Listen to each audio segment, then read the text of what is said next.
ओम यमाय धर्मराजाय श्री चित्रगुप्ताय वै नमः। मैं महर्षि प्रकाश बौद्ध महिषासुर, चित्रगुप्ताश्रम मिर्रिकला धाम। आज 26 जून 2024 की पूर्व संध्या। आज कुछ बातें संपूर्ण क्रांति 5 जून 1974 को गांधी मैदान पटना, भारत रत्न लोकनायक जयप्रकाश नारायण का ऐतिहासिक भाषण। उसके लगभग एक वर्ष के बाद आपातकाल 25 जून की रात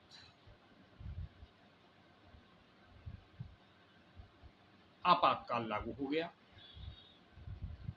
आपातकाल का 49 वर्ष पूरा हो रहा है।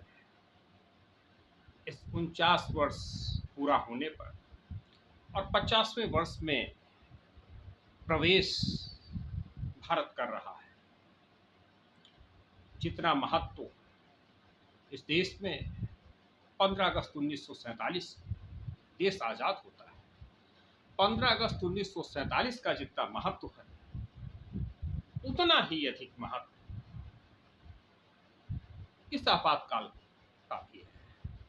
आपातकाल के पीछे जो लड़ाई लड़ी गई, उस लड़ाई का मकसद ही ये पूरी की पूरी लड़ाई, आपातकाल लागू होता है, बड़े बड़े नेता जेल चले जाते हैं, उसका मकसद ही था कि आजादी के दौरान जो वादे किए गए थे वो वादे नहीं पूरे हुए, उन वादों को पूरा कराना ही उद्देश्य था संपूर्ण क्रांति का।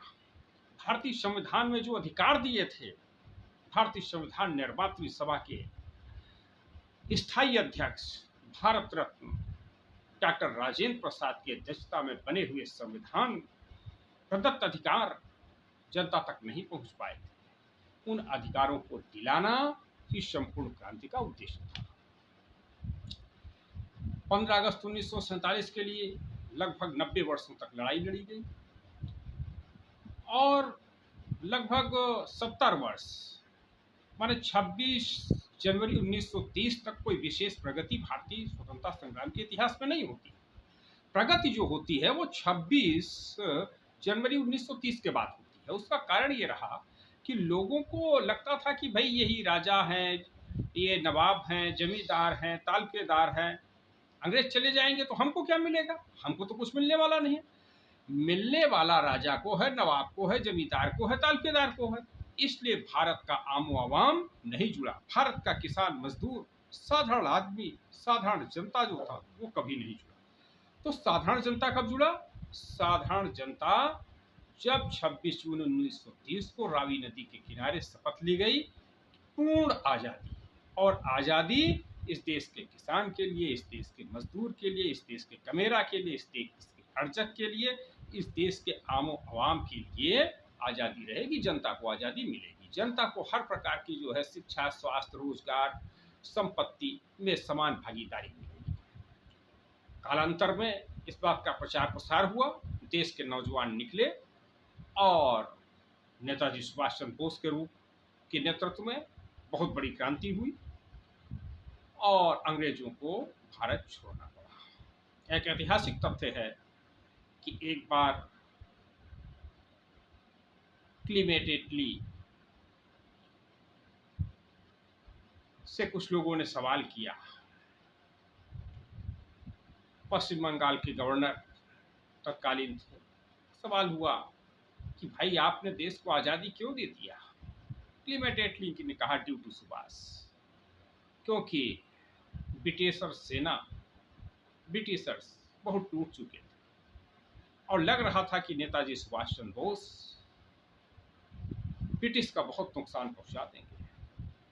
खास तौर से इसलिए कि जब गांधी जी ने 1942 का भारत छोड़ो आंदोलन का नारा दे दिया, इस देश के तमाम नेता, लगभग सारे नेता जेलों में बंद हो गए, शांतिपूर्ण माहौल हो गया।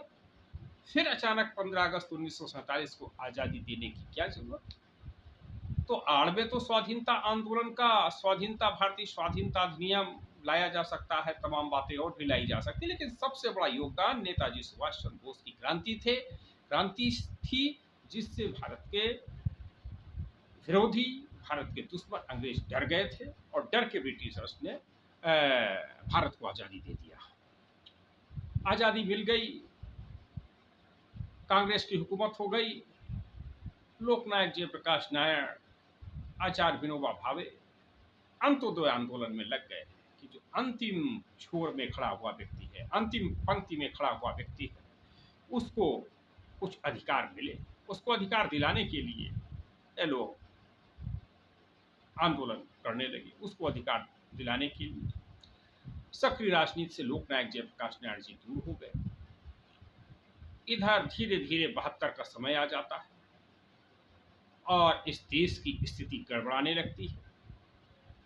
भारत की प्रधानमंत्री श्रीमती इंदिरा गांधी हो जाती है।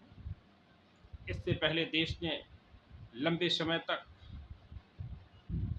जवाहरलाल नेहरू को प्रधानमंत्री के रूप में देखा। फिर भारत रत्न लोकनायक लाल बहादुर शास्त्री को भी उसने प्रधानमंत्री के रूप में देखा और भारत की जनता ने ताशकंद में जय जवान जय किसान का नारा देने वाले लाल बहादुर शास्त्री को खोया भी और पुनः इंदिरा गांधी के नेतृत्व में देश की जनता 1972-73 के दौर में पहुंची। छात्र आंदोलन, नौजवान आंदोलन, किसान आंदोलन, मजदूर आंदोलन कुलाचे भर रहा था, चूंकि उसको अधिकार नहीं मिल रहे।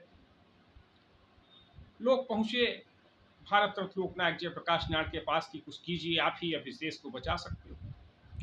भारत रत्न लोकनायक जयप्रकाश नारायण ने जनता को बुलाया, आमंत्रित किया 5 जून 1974 को और संपूर्ण क्रांति का नारा दे दिया। संपूर्ण क्रांति का मतलब ही था सबको शिक्षा, सबको रोजगार, सबको संपत्ति का अधिकार, किसी भी प्रकार की भेदभाव न रहे, किसी भी प्रकार का छुआछूत, ऊंच नीच, गैर बराबरी, सामाजिक, आर्थिक, राजनीतिक, सांस्कृतिक समानता हो हर प्रकार की। और संपूर्ण क्रांति को सफल बनाने के लिए नौजवान निकल पड़े। कहते हैं कि 5 जून 1974 को गांधी मैदान पटना में जितना बड़ा भीड़ हुआ, जितने लोग निकले, अब तक विश्व में ऐसी भीड़ कहीं नहीं। लोकनायक जयप्रकाश नारायण को सुनने के लिए लोग दीवाने थे। पटना ही नहीं, आधा बिहार भर गया जनता से। इतने देश के चारों तरफ से, वो चाहे केरल की जनता हो, कर्नाटक की जनता हो, तमिलनाडु की जनता हो, आंध्रा की जनता हो, तेलंगाना की जनता हो, मध्य प्रदेश, छत्तीसगढ़, राजस्थान की जनता हो, उत्तर प्रदेश की हो, उत्तराखंड की जनता हो, सिक्किम, अरुणाचल प्रदेश, आसाम, बंगाल, उड़ीसा, पूर्वोत्तर राज्यों, मिजोरम, नागालैंड, मणिपुर, मेघालय, सब तरफ से। और नागालैंड पे तो भारत रत्न लोकनायक जयप्रकाश नारायण ने बड़ा काम किया। अरुणाचल प्रदेश तक के सारे लोग भारत रत्न लोकनायक जयप्रकाश नारायण को सुनने के लिए पहुंच गए गांधी मैदान पटना में और संपूर्ण क्रांति का आह्वान हो गया। भारत रत्न लोकनायक जयप्रकाश नारायण ने लोगों से आह्वान किया, 1 साल के लिए अपना काम छोड़ दो, माने जो विद्यार्थी है वो 1 साल के लिए स्कूल छोड़ दे, जो अधिवक्ता है वो 1 साल के लिए कचहरी छोड़ दे। इस प्रकार से 1 साल में सब बहुत कुछ हो जाएगा और देश की आज़ादी के में जो अधिकार नहीं मिले हैं, भारतीय संविधान लागू होने के बाद भी जो अधिकार नहीं मिले हैं, वो अधिकार मिलेंगे। लोग निकल पड़े। इधर क्या हुआ कि राज नारायण जी ने एक याचिका दायर कर दिया रायबरेली लोकसभा क्षेत्र को लेकर के कि सत्ता ने कैसे कैसे दुरुपयोग किया हुआ, कैसे कैसे मत पत्रों में हेराफेरी की गई। उस याचिका को सुनने के बाद, याचिका को समझने के बाद कई इलाहाबाद के गणमान्य माननीय न्यायमूर्ति जी निर्णय नहीं ले पा रहे थे कि निर्णय क्या करना है। अंतोगत्वा जस्टिस जगमोहन लाल सिन्हा निर्णय ले लिया कि मैं निर्णय सुनाऊंगा, निर्णय दूंगा। और 12 जून 1975 को उन्होंने निर्णय दे दिया, श्रीमती चौधरी किरण सिन्हा भारत की प्रधानमंत्री, तत्कालीन प्रधानमंत्री इंदिरा गांधी का चुनाव निरस्त किया जाता है, चुनाव परिणाम निरस्त कर दिया गया। इंदिरा गांधी जी के होश बाख्ता हो गए। उन्होंने बड़ा प्रयास किया जस्टिस जगमोहन लाल सिन्हा को मैनेज करने का, उन्हें प्रभावित करने का, परंतु कहीं कोई स्थिति बन नहीं पाई। तमाम उनके कारिंदे आते रहे जाते रहे, कोई स्थिति बन नहीं पाई। 12 दिन बाद ही ऐसी स्थिति बनी कि 25 जून की रात को इंदिरा गांधी को आपातकाल लागू करना पड़ा। और उस आपातकाल के बाद फिर क्या था? भारत रत्न लोकनायक जयप्रकाश नारायण गांधी प्रतिष्ठान में रुके हुए थे, रामलीला मैदान में रैली कर चुके थे, उन्हें रात में गिरफ्तार कर लिया गया। 24 को रैली हुई थी। भारत के तमाम विपक्ष के नेता, बड़े बड़े नेता गिरफ्तार हो गए, चंद्रशेखर हों, शरद यादव हों, तमाम। अंतोगत्वा 2.5 वर्षों तक लगभग आपातकाल लागू रहा, इमरजेंसी। इस आपातकाल के दौरान की प्रमुख घटना रही ललित नारायण मिश्र तत्कालीन रेल मंत्री की हत्या बिहार में। और लोकतंत्र की आवाज बंद हो गई, जनता की आवाज उठाना लोगों ने बंद कर दिया, किसान मजदूर की आवाज बंद हो गई। जॉर्ज फर्नांडिस जैसे लोग जेलों में, तमाम लोग, बाबा जय गुरुदेव जेलों में, तमाम जनता जेलों में। अंतोगत्वा चुनाव हुआ 77 में और भारी बहुमत के साथ जनता पार्टी जीती। माने जनता पार्टी, तत्कालीन जनसंघ उसमें विलय हुआ, लोक दल विलय हुआ, प्रमुख दल थे।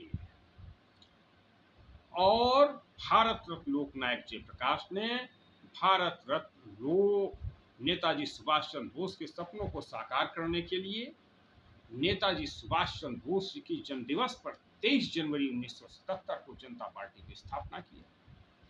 कालांतर में यही जनता पार्टी की सरकार बनती है और जगजीवन राम जैसे व्यक्तित्व को उप प्रधानमंत्री बनने का मौका मिलता है, मोरारजी देसाई को उप प्रधानमंत्री बनने का मौका मिलता है, मोरारजी देसाई तो प्रधानमंत्री बने, और चौधरी चरण सिंह जी को कुछ महीने के लिए प्रधानमंत्री का अवसर बनने का अवसर मिला।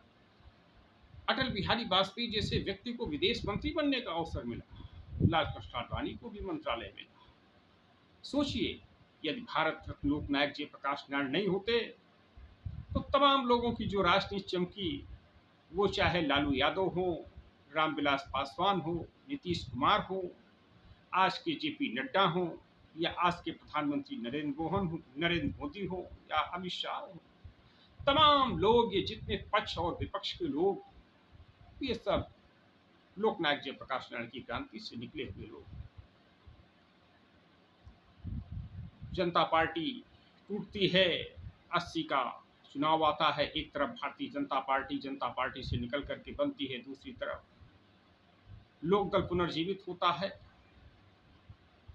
अपने अपने हिसाब से लड़ते हैं, कांग्रेस की सरकार बनती है।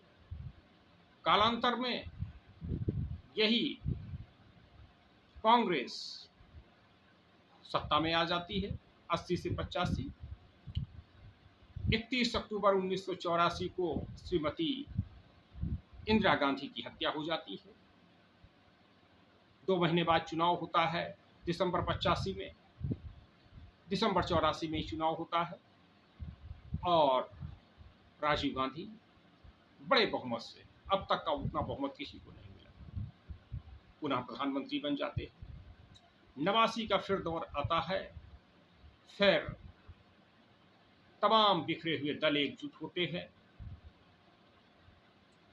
उसमें बीपी सिंह का जनमोर्चा भी शामिल होता है, कांग्रेस वो भी शामिल होता है, विभिन्न प्रकार के छोटे मोटे संगठन शामिल होते हैं और लोकनायक जयप्रकाश नारायण के सपने को साकार करने के लिए नेताजी सुभाष चंद्र बोस से प्रेरणा लेते हुए लोकनायक जयप्रकाश नारायण जी की जयंती 11 अक्टूबर को 11 अक्टूबर 88 को जनता दल का गठन होता है। हमारे जनता पार्टी का पुनर्गठन निर्णय लिया जाता है कि जनता पार्टी, पार्टी अंग्रेजी शब्द है, उसको करना है हिंदी। क्योंकि समाजवादियों का एक बड़ा आंदोलन था ना, हिंदी लाओ अंग्रेजी हटाओ, तो उन्होंने कहा अंग्रेजी हटाओ, पार्टी शब्द है, दल ले आओ, तो बन गया जनता दल का 11 अक्टूबर 1988 यानी भारत रत्न लोकनायक जयप्रकाश नारायण की जयंती के अवसर पर। इधर क्या हुआ कि एक साल आते आते पूरा होते होते 89 नवंबर सरकार बन जाती है जनता दल की। वो फोर्स का प्रकरण भी चल रहा था और जनता दल की सरकार बनने के बाद बीपी सिंह प्रधानमंत्री बनते हैं, फिर कुछ महीने के लिए चंद्रशेखर बनते हैं, कालांतर में एच.डी. देवगौड़ा बनते हैं, इंद्र कुमार गुजराल बनते हैं और खास तौर से उत्तर प्रदेश में मुलायम सिंह यादव मुख्यमंत्री बनते हैं और बिहार में लालू यादव मुख्यमंत्री बनते हैं। और जो इस समय बड़ी चर्चा आंध्र प्रदेश के चंद्रबाबू नायडू की हो रही है, वो भी मुख्यमंत्री बनते हैं। हरियाणा से ओम प्रकाश चौटाला जी, देवीलाल के बेटे जी मुख्यमंत्री बनते हैं। विभिन्न लोगों को एस.आर. बुकमई, तमाम लोगों को मुख्यमंत्री बनने का अवसर मिलता है। एच.डी. देवगौड़ा भी मुख्यमंत्री बनते हैं। और इससे पहले कर्नाटका के रामकृष्ण हेगड़े जी 84 में ही मुख्यमंत्री बन गए थे और 89 के पहले रामकृष्ण हेगड़े जी का फिर से केंद्रीय मंत्री बनते। इस पूरे आंदोलन में खास तौर से जो आपातकाल रहा, उसमें एक तरफ नायक भारत रत्न लोकनायक जयप्रकाश नारायण, दूसरी तरफ खलनायिका श्रीमती इंदिरा गांधी। लोकनायक जयप्रकाश नारायण के नायकत्व ने इस देश के तमाम अनुसूचित जात, जनजात, पिछड़ा वर्ग, अल्पसंख्यक को राजनीति में उभारा। जम्मू कश्मीर के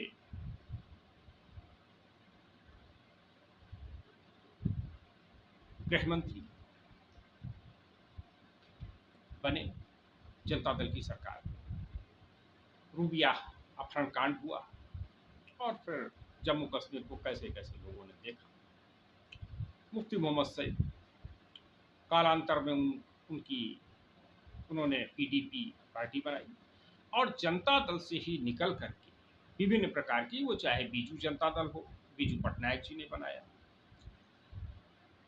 लोक जनशक्ति पार्टी रामविलास पासवान ने बनाया, लोक शक्ति रामकृष्ण हेगड़े ने बनाया और लोकदल अजीत सिंह ने बनाया, इंडियन नेशनल लोकदल देवीलाल जी के परिवार के ओम प्रकाश चौटाला वगैरह ने बनाया, पीडीपी भी बनी जनता दल से ही निकल करके और विभिन्न पार्टियां, और जनता दल आई, इंद्र कुमार गुजराल भी बना और समता पार्टी, जॉर्ज फर्नांडिस ने समता पार्टी बनाया। कालांतर में यही समता पार्टी, यही जनता दल का घटक दल और लोक शक्ति रामकृष्ण हेगड़े का दल और जनता दल आई इंद्र कुमार गुजराल का दल मिल करके संयुक्त रूप से ज्वाइंट हुए, वही यूनाइट होकर के बन गया जनता दल यूनाइटेड, जिसके पहले अध्यक्ष हुए समता पार्टी के अध्यक्ष रहे जॉर्ज फर्नांडिस, बाद में शरद यादव जी बन गए और शरद यादव जी के साथ तो मुझे भी सक्रिय रूप से काम करने का अवसर मिला। उनके लोकसभा क्षेत्र मधेपुरा का, विधानसभा क्षेत्र महिषी, जिसका मैं प्रभारी बना और वहीं से मुझे महिषासुर की उपाधि भी मिली। जब मैंने महिषी में काम करना शुरू किया, बिल्कुल दिन रात पागल बन करके काम करना शुरू किया मैंने। तो इस पूरी कवायद के पीछे जो रहा, तमाम लोगों को अधिकार मिले, तमाम दलितों पिछड़ों अल्पसंख्यकों को अधिकार मिले, और इसका जो नकारात्मक पक्ष रहा वो ये रहा कि सकारात्मक में तो जब लालू यादव मुख्यमंत्री बनते हैं बिहार में, तो शपथ ग्रहण करने के तत्काल बाद वो किसी मठ मंदिर में नहीं जाते हैं। लालू यादव जी कहते हैं मैं तो जाऊंगा उस कदम कुआं पे।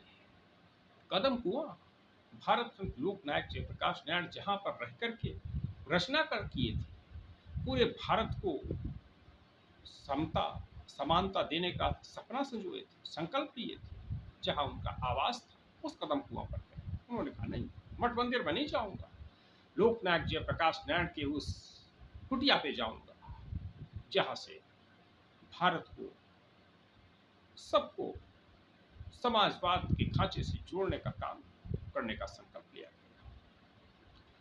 लेकिन बाद में ऐसी लहर चलती है कि सारा सब कुछ जातिवाद पे टिक जाता है। जिस जाति का मुख्यमंत्री उसी जाति का शासन, खासतौर से यूपी बिहार में बड़ा विपत्ति झेला है।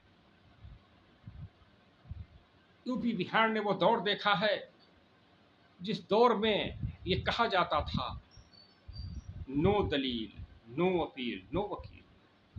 जो देश की आज़ादी के समय ऐसा था, नो वकील नो दलील नो अपील, माने अंग्रेज ने जो केस कर दिया वो कर दिया, उस पर बहुत ज़्यादा गुंजाइश नहीं है। उसी प्रकार से यूपी बिहार में जिस जाति का मुख्यमंत्री होता था, उस मुख्यमंत्री की खासतौर से एक दो जातियों की बात है, वो एक दो जातियों के मुख्यमंत्री की बिरादरी थाने में बैठकर जो फैसला दे देती थी वही फैसला सर्वोच्च में होता था, सर्वमान्य होता था।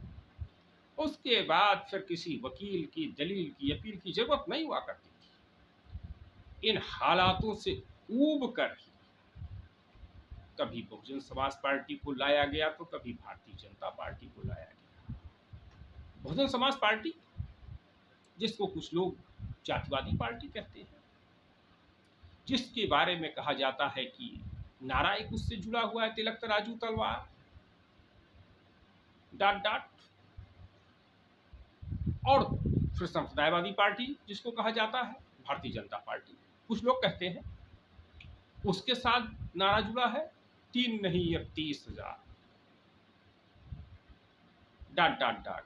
इस प्रकार से जाग उठा है हिंदुस्तान, डाट डाट भागो पाकिस्तान जैसे नारे दिए बहुजन समाज पार्टी की, जिसको संबोधित किया जाता है 85 पे 15 का शासन नहीं चलेगा, वोट हमारा राज तुम्हारा नहीं चलेगा। मंडल कमीशन आ गया, वोट से लेंगे एमएलए एमपी, मंडल से लेंगे डीएम एसपी जैसे नारे दिए गए। वोट हमारा राज तुम्हारा नहीं चलेगा, 85 पे 15 का शासन नहीं चलेगा। इस प्रकार से बसपा से संबंधित नारे थे, भाजपा से संबंधित नारे, जाग उठा है हिंदुस्तान, डाट डाट भागो पाकिस्तान, 3 नहीं अब 30,000 डाट डाट डाट, हलवा खाओ गाजर का नाम मिटाओ बाबर का। ऐसे नारों के बल पे ये सरकार बनी। ये सरकार, भाजपा की सरकार बनाने के पीछे की मंशा ये रही कि सपा से छुटकारा पाना। बिहार में लालू यादव का जो उस साम्राज्य चल गया, लोकनायक जयप्रकाश नारायण के आंदोलन से निकला हुआ व्यक्तित्व जो संपूर्ण समाज के लिए लड़ रहा था, संपूर्ण समाजवाद के लिए लड़ रहा था, वह लोग एक जातियों में सिमट गए। परिणाम ये हुआ कि एक लामबंदी हुई और उनको हटाने का काम शुरू हो गया और उनको हटाया भी गया। इस तरीके से आज का दिन आ गया जब हम 49 वर्ष पूरे कर चुके हैं आपातकाल के और 50वें वर्ष में प्रवेश कर रहे हैं। भारतीय संसद में हमने देखा कि संविधान के प्रति लोग लेकर के कुछ लोग पहुंचे, लेकिन जब यही लोग सत्ता में थे तो संविधान को कितना संरक्षण दिया? क्या अनुसूचित जातियों, अनुसूचित जनजातियों के अधिकार दिए? क्या इन्होंने अति पिछड़ों को अधिकार दिया?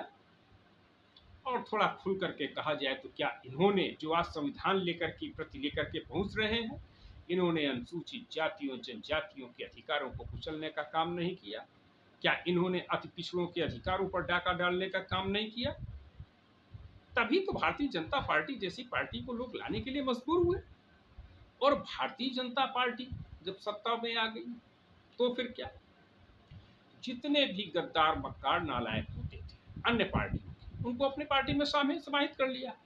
और ये जो महान भाव होते हैं जिन्हें लोग आमतौर से गद्दार मक्कार नालायक कहते हैं, इनकी विशेषता होती है गिरगिट को भी ये मात देते हैं। गिरगिट की तरीके से रंग बदलने में माहिर होते हैं। जिस पार्टी की सरकार बनती है उसी में शामिल हो जाते हैं। कांग्रेस में थे, कांग्रेस से बसपा में आ गए, सपा में आ गए, राजद में आ गए, जदयू में आ गए, भाजपा में आ गए। और भाजपा ने अपने लोगों को किनारे कर दिया। ये नहीं देखा कि बहुजन समाज पार्टी ने क्या किया, जिसकी ओर से चार चार बार जो व्यक्ति तो मुख्यमंत्री रहा, जो बहन जी मुख्यमंत्री रही, उन बहन जी की स्थिति 2022 के चुनाव में हो गई, एक विधायक पर आ गई। और 2007 में पूर्ण बहुमत से सरकार बनी थी, 225 से अधिक विधायक थे उनके। 2022 के चुनाव में एक विधानसभा सदस्य उनका, और लोगों की ये मंशा कहना कि जो व्यक्ति जीता हुआ है वह व्यक्ति अपने बलबूते ही जीत जाता, निर्दलीय चुनाव जीत जाता। लोकसभा चुनाव आता है, लोकसभा चुनाव में 24 में 0, 14 में 0, इसलिए कि नारा तो दिया तिलक तराजू तलवार, डाट डाट डाट, 85 पे 15 का शासन नहीं चलेगा, वोट हमारा राष्ट्र तुम्हारा नहीं चलेगा। लेकिन काम क्या किया? नारा दिया जिसकी जितनी संख्या भारी उसकी उतनी हिस्सेदारी। लेकिन जब सत्ता में आ गए तो नारा बदल दिया, जिसकी जितनी थैली भारी उसकी उतनी हिस्सेदारी। थैली दो, हिस्सेदारी दो। परिणाम क्या हुआ? उस कैडर ने पार्टी को छोड़ दिया, जिस कैडर ने अपनी जान की बाजी लगा करके बसपा को सत्ता में लाता था। ये बात खासतौर से भारतीय जनता पार्टी, राष्ट्रीय स्वयंसेवक संघ के लोगों को समझना चाहिए, सीखना चाहिए उत्तर प्रदेश के माहौल से। 2 उदाहरण भारतीय जनता पार्टी के लिए हैं। कांग्रेस नेस्तनाबूद हो गई, जिसकी पूरे देश में हुकूमत थी, जिसके सामने लोग मुख्यमंत्री लाइन लगा के खड़े होते थे। आज उत्तर प्रदेश में मात्र 2 विधायक, और बसपा का फसरा आप देख ही रहे हैं। तो वही हाल भाजपा का भी हो सकता है, प्रबल संभावनाएं हैं। क्यों? क्योंकि भारतीय जनता पार्टी को कोई ये हैसियत नहीं है जो आज संविधान लेकर के घूम रहे हैं, संसद में संविधान लेकर की प्रतियां लेकर के चल रहे हैं, वो भाजपा को हराएंगे। भाजपा को हराएगा राष्ट्रीय स्वयंसेवक संघ का आईटीसी ओटीसी ट्रेंड स्वयंसेवक। भाजपा को हराएगा 30 अक्टूबर 2 नवंबर 1990 को अयोध्या में घायल कार सेवक। क्यों? क्योंकि कष्ट तो उसने उठाया, लड़ाई उसने झेली। हिंदू मुस्लिम के विवाद में, मुसलमानों के मुकदमे, मुसलमानों की लाठी गोली तो भारतीय जनता पार्टी के कार्यकर्ता ने झेली।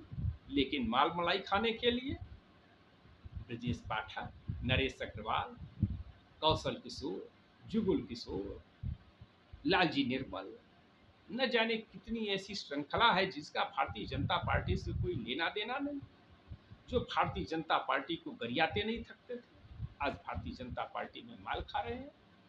तो कार्यकर्ता को दुख नहीं होगा? जैसे बसपा से कार्यकर्ता हटा, कांग्रेस से हटा, उसकी बात नहीं सुनी गई, वैसे ही भाजपा से भी कार्यकर्ता हट रहा है।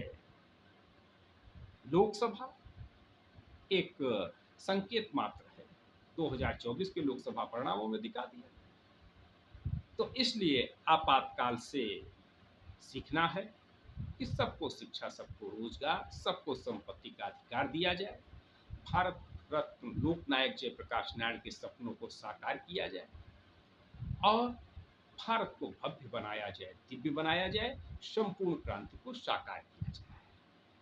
आप सब देखते रहे जनता खबर। खूब लाइक कीजिए, कमेंट कीजिए, शेयर कीजिए, सब्सक्राइब कीजिए। मैं महर्षि प्रकाश पौध महिषासुर, चित्रगुप्ताश्रम, निर्णय कला धाम, उन्नाव।